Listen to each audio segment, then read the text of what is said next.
Senator Judge Padilla is recognized.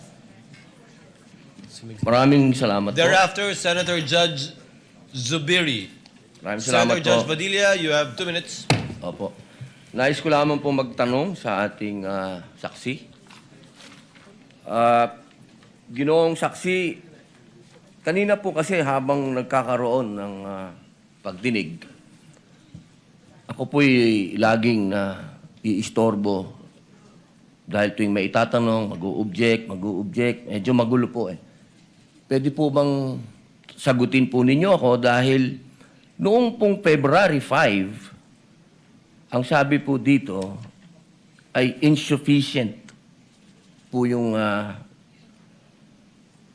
na hindi dapat makarating na sa preliminary investigation.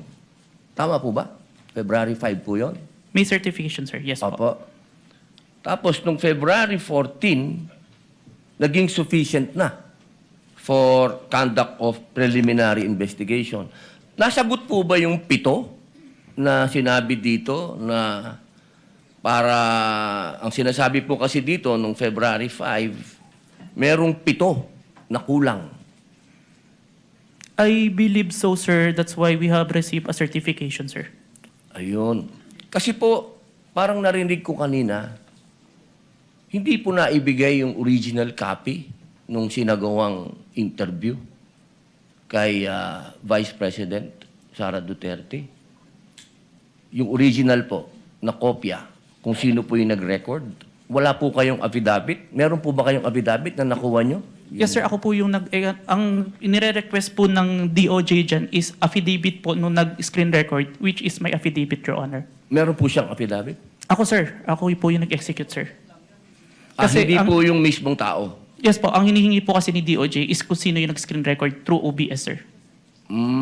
Hindi po yung mismong tao. Yes, Your Honor. Kayo lang po yung nag-affidavit. Yes, Your Honor. Pero meron po kayong ng pagkakataon ba na nakausap niyo yung tao at nagbigay siya ng affidavit? May I clarify, Your Honor, if sinong tao yung tinutukoy? Yung nag-record po. Ako po yung nag-record through OBS, sir. Hindi po. Yung mismong nag-record po kay Inday sa Vice President. Nakausap niyo po ba? Yung raw file po. Kasi napakahalaga po nun. Kasi doon po natin malalaman kung original ba o hindi.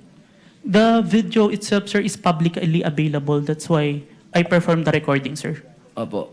Pakisagot na lang po, mahal na saksi, kung nakuha niyo po ba yung original. Yung original, hindi po yung galing sa internet. The original, no, sir.